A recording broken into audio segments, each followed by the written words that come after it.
What's up, everybody? My name is David Perea. I'm the founder of the Military Millionaire Community, but today we're not talking money, we're not talking finances, we're talking something much more serious, much more somber, and I understand that this is a very sensitive topic. We're talking about veteran suicide. And in particular, we're talking about the 22 a day movement, which is the 22 push-ups a day for 22 days or for 30 days or whatever. You challenge a bunch of friends and raise awareness. And I want to give my thoughts on it. And I want to give my thoughts on some actionable steps and things that some research and data. And I took a long time writing this article and then making this video after about it. And I sent it out to a bunch of friends and was like, hey, please check this. I know this is a sensitive subject. I know that I'm going to say things in here that have the potential to offend. And I know that this is touchy, and I know that it has the potential to be misconceived. Like, just take a look through it, make sure it's well written. And the response was pretty good. People seem to, like, it doesn't seem super offensive or bad. So look, just know going into this that this was not an easy article and video to research, and it's not easy to produce, it's not easy to talk about, and I feel y'all's pain. But we needed to have this conversation, and I want to voice my opinions on things just so people know where I stand, so we're going to roll into it.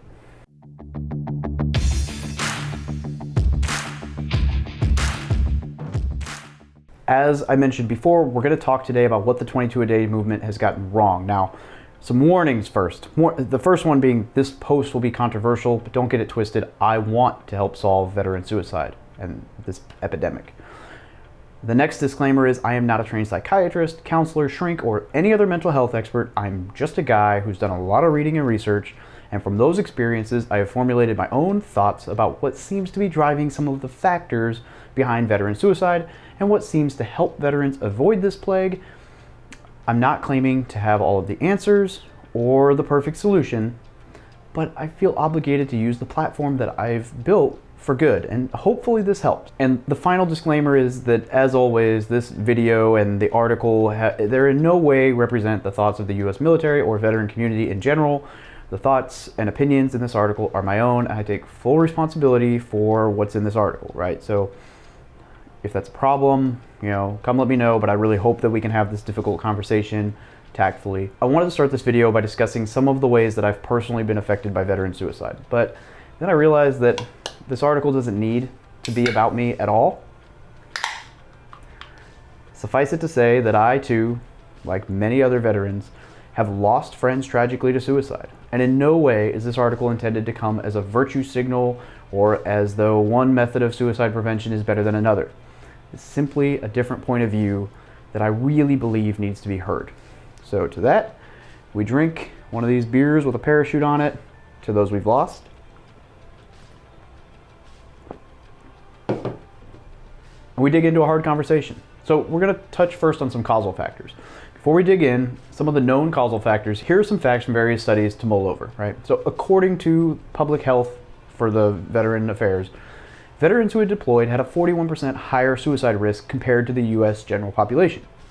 However, veterans who had not deployed had a 61% higher suicide risk compared to the general U.S. population. Now, male service members show almost triple the suicide rate of female veterans per 100,000 veterans. The suicide rate is highest within the first 3 years of exiting the military, and that's according to Health Affairs. When veterans who have survived suicide attempts are asked to describe what led them to this action, one of the top 3 reasons given is feeling alone. And that's according to the American Psychological Association. Many people blame demographics. 85% of the military is male, and men die by suicide more often than women. But we also know that even female service members and veterans die at a higher suicide rate than non-veterans and non-service members. In addition to demographics, factors such as insomnia, depression, anxiety, sexual victimization, gun ownership, substance abuse disorders, these all appear to contribute to suicide risk among service members and veterans. Although I think gun owner is less that owning a gun might make you want to kill yourself, and more owning a gun makes it easier when you're in the moment. So that's all according to Recovery First, or all these are cited in the article. Military veterans are more likely than the civilian population to develop specific mental health problems like post-traumatic stress disorder, PTSD, depression, traumatic brain injury, TBI. They are also at a higher risk for developing associated substance use disorders. Now, both of these conditions contribute to an increased risk of suicide among U.S. military veterans. We're going to talk mental illness real quick. So the biggest similarity that people appear to have when they are contemplating suicide is mental illness. Now, this could be a result of PTSD, TBI, depression, anxiety, or just feeling alone. These illnesses can absolutely be brought on as a result of something out of our control, but I believe that viewing them in this light is not healthy. More often than not, there are things we can do to prevent the onset of these mental illnesses or things we can do to cure them. So take depression, for example. Not a fun place to be, right? Nobody likes to be depressed. But getting outside in the sun and exercising regularly can drastically improve your mood. So I think one of the best things that you could do to help a friend who is struggling with depression is to show up at their place, drag them outside to work out. This could be as simple as a nature walk or as intense as a ruck run, but just being with a friend outside, breaking a sweat, will improve their mood dramatically. I think that's why the whole silky hike thing is great. You get a whole bunch of dudes to wear their silkies and camaraderie and hike and exercise out in the sun and shirtless and do man things and girl things. And I think the veteran idea behind that is great. Now, on the topic of preventing the onset of mental illnesses, learn to recognize common situations that crush people's soul and then avoid them. So, for example, losing your sense of purpose or identity in life can absolutely make you feel depressed. This is soul-crushing for human beings. We need a purpose in life. But if you recognize this and you recognize that veterans suffer from feeling like they lose their purpose or identity when they exit the military, then you can plan ahead to mitigate this stressor, right? So you can find your purpose or find your identity outside of the military before you exit. And I've got a long video about that, so check that out. There's some really good information in there. Now, here's the problem with raising awareness. So there's a trend that is becoming more and more prevalent in the era of social media. That is the trend of raising awareness for problems in society. Now, while raising awareness has its perks, I don't actually think it helps that much. So raising awareness feels good. It allows you to feel like you're helping, and it's kind of like a virtue signal, like, look, I'm helping, and you get some attention, but other than that, it doesn't really do much. And I know that I'm not the only veteran that feels this way. Derek Wida, I'm sorry if I'm mispronouncing that, was quoted by Task and Purpose saying that as a community, we're too obsessed with this number 22. We are too obsessed with PTSD. We are too obsessed with veteran suicide. He then adds that it's just not helpful. It's not helpful. So let's be real. Every veteran knows that veteran suicide is a problem. And every civilian now knows that veteran suicide is an issue. So what good does it do to remind them by doing push-ups and raising awareness? The harsh reality is none. It doesn't. In fact, I would actually argue that in regards to suicide, raising awareness is actually detrimental. Yeah, you heard that correct. I believe that by raising awareness about veteran suicide, you might actually be causing more veterans to kill themselves. Now, don't turn this off yet. I'm going to explain this. It's not as crazy as it sounds. I felt this way for a long time. I've felt that when people talk about suicide all the time, and it's publicized and whatever, even from a standpoint of raising awareness, it creates a subconscious out for veterans who are struggling.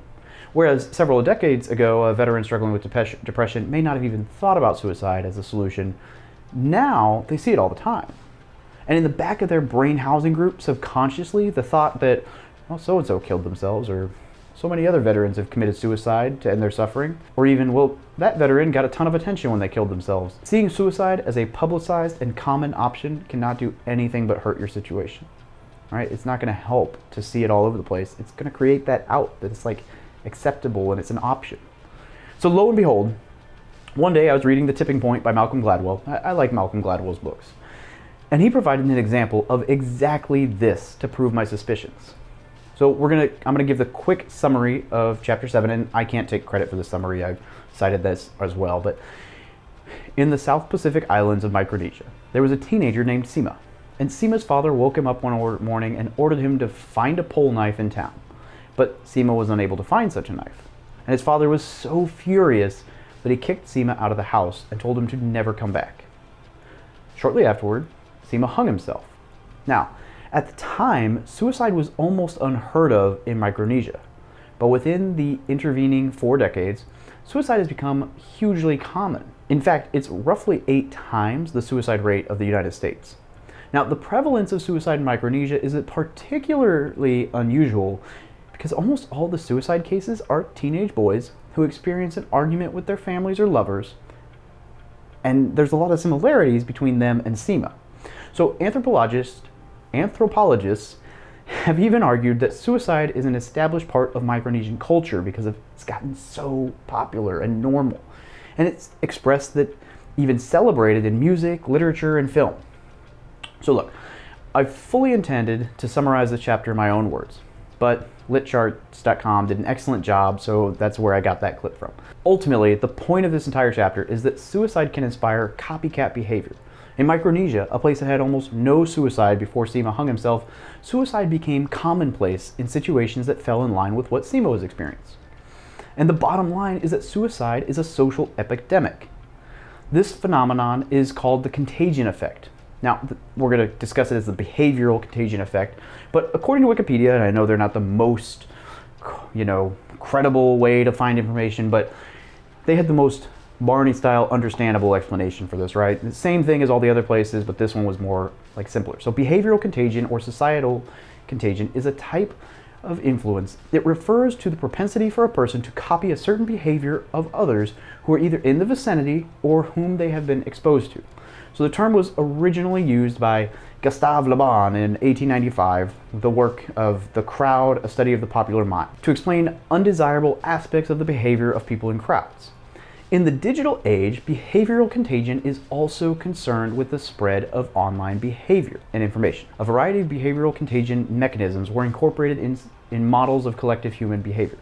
In essence, the contagion effect shows that social behaviors can become contagious, no matter how good or how bad an action is.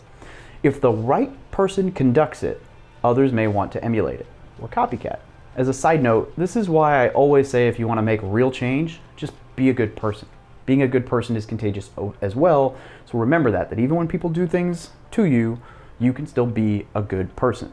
Now, Newsweek cites that the concern among experts is that celebrity suicides might have a contagion effect, inspiring other depressed individuals to take their own lives. So, as an example, after Marilyn Monroe died from suspected suicide in 1962, one study found that the national suicide rate spiked by more than 10%. Now, I got that quote from an article discussing that when Chester Bennington, the lead singer of Linkin Park, committed suicide, there was a lot of fear that it would create a behavioral contagion effect. The article goes on to say that if somebody is contemplating suicide, and then they see that someone else has done it, it can encourage them to take that action. It can also trigger suicidal feelings in someone who maybe was suicidal in the past, but wasn't until they saw this again. Look, so irresponsible reporting on the part of journalists, glorifying the death, for instance, or fixating on graphic details, can contribute to that risk. So this kind of media reporting is a risk for people who already have the potential for suicide. And most people will be fine, but the few people who may be struggling at this current moment, those are the people that they worry about. Another article that confirms my thoughts about suicide subconsciously becoming an option for veterans when they see others have killed themselves is this piece from Medical Daily. And it says that there is a legitimacy to this hypothesis. The Scott Doherty LCSW, look, a lot of fancy acronyms for a medical guy in Maryland, told Medical Daily that the suicide of a loved one may give light to the idea that this really is an option. If it gets too hard, that this really is an out for me. Interestingly enough, a lot of service members and veterans I know seem to believe the contagion effect in regards to mass shootings. Throughout the years, I've been a part of many conversations where service members voiced their fears about publicizing mass shootings and how this was only going to lead to more mass shootings. The thought is that by giving the shooter so much media attention, they're unwittingly glorifying the incident, and other troubled people might think of a mass shooting as a way to go out with a bang. Yeah, that was a bad pun, I'm sorry. Why then is it that we strive to bring so much awareness to veteran suicide? Sometimes I almost feel guilty if I don't participate in these 22-a-day push-up challenges that come around every year or two. It feels as though by not participating, it means you don't care about the problem. And there's almost seems to be like a risk of cancel culture for a veteran influencer like myself if the veteran community decides that I don't care about veteran suicide. I mean, it legitimately could be devastating to my entire platform, but nothing's further from the truth. I absolutely care about veteran suicide. I just don't believe that raising awareness is the solution. All right, so what is the solution then, right? That's what everybody wants to know. And I'm going to be honest with you, I don't have all the answers. Nobody does. I'm not an expert in this field, and I haven't devoted my entire life to this subject as many have. Now that being said, I think the solution is much simpler than a lot of us believe. So how can you help yourself? First, I think we all need to understand that your identity cannot 100% be tied to the military. So whether you serve 4 years or 40 years in the military, you will eventually, your time will come to an end. And if my entire identity was, I'm a Marine, and if there is no part of you that understands who David Perret is outside of the Marine Corps, then I know I would struggle a ton when I exit the military. Now, obviously being a Marine is a huge part of who I am, but it's not my entire identity, and it shouldn't be yours either. Second, I think you need to find your purpose in life as soon as possible. Now, I know that this is easier said than done, but think of it this way. Many people join the military to serve their country. If that is the case for you, how else can you serve your country after you exit the military? Now, I have found my purpose through building this community, in that I get to help service members and veterans achieve financial freedom in order to enjoy the freedoms which they defended once they're out of the military. Now, having a purpose in life will pull you forward, right? It will keep you crushing goals and constantly improving, and it will help you avoid becoming stagnant and feeling as though you have no sense of purpose in life. Now, a lack of purpose and lack of identity outside of the military is why you hear about sergeants major and other high-ranking officers and enlisted people committing suicide after the military. How else do you explain that somebody with an extremely successful career could end up so down in the dumps about life? Yeah, they lost their sense of purpose and their identity. It was too tied to the military. And they felt alone in the world. As the depression creeps in, they see that other service members are committing suicide and boom, they're gone. So how can you help? Ultimately, you may not be the one feeling down on your luck, which is great news, but you may have friends or family that are. So no matter your feelings about the cause, depression, anxiety, PTSD, other mental illnesses, and whether you think they're real or not, they are deadly. So I challenge you to reach out to friends and family that served in the military, stay in touch if you see them becoming reclusive, or going internal as we say in the military, talk with them. Be willing to ask hard questions like, are you thinking about hurting yourself? And be ready to help them if they are struggling. And most of all, just be a good person. Be an ear that they can talk to, and a shoulder that they can cry on, and a friend that they can count on. Now, that being said, don't let them wallow. I alluded to this earlier in the article, but if your friend is struggling, show up to their house, drag them outside, and go for a walk, a jog, a run, a ruck, a hike, a swim, coffee, beer, whatever it is that you can do to get them outside, moving and talking. Obviously, I prefer the exercise options to the alcohol option, but a cold beer with a good friend is probably better than sitting at home sober, which they might not be sober anyway at home. You owe it to your friend and yourself to get them out of the house, around friends, and exercising. This will work wonders on their mood, and it will absolutely help them more than you know. Yes, professional counseling can help, and obviously I would not recommend against talking with a professional. But don't discount the effect that you as a good friend can have. Veteran suicide is an all too real enemy. So rather than trying to raise awareness all across the world, try and be a good friend and help your friends when they struggle. Maintain the brotherhood and sisterhood that you had while in the service, and be there for other veterans. Find your purpose and your identity outside of the military, and help others find theirs when possible. So actually be there for other veterans. Don't just talk about being there. And most importantly, be a good person. In case you couldn't tell by all of the disclaimers at the beginning of this article, I recognize just how sensitive this topic is. And for that reason, I sent the draft to a couple of my friends to bounce it off them and ensure that I didn't come across in a manner unbecoming to the point of this article. When I showed it to the co-host of our podcast, Alex, he liked the article enough that he wanted to add to it. So I was going to put his comments in and do the video piece, but I left them at the bottom of the article. So if you want to see his thoughts, they're good. They're very good. Go ahead and click the link, go to the article and check it out. He wrote a big long bonus piece about his thoughts, and he's got some thought-provoking thoughts in there, and I think it'll help. But the bottom line is this, guys. Veteran suicide is serious. It's not good. I think the best way we help is by really helping pull our friends and brothers and sisters out of depression, and by helping people find their purpose and helping people find their identity outside the military, and by planning ahead for that when you exit, knowing that that identity is going to go away. And I'm not saying that raising awareness is bad. I mean, it could be, I don't know. but I'm saying it shouldn't be the only thing you're doing for sure. Try to make a difference. All that being said, I really appreciate you guys watching this video. I hope you gained some insight from it. I'd love to hear your thoughts. And please don't do the whole angry social media stuff if you disagree. I wouldn't do that. I just hope that this opens some dialogue and we can help each other make a difference. Thank you. Have a great day.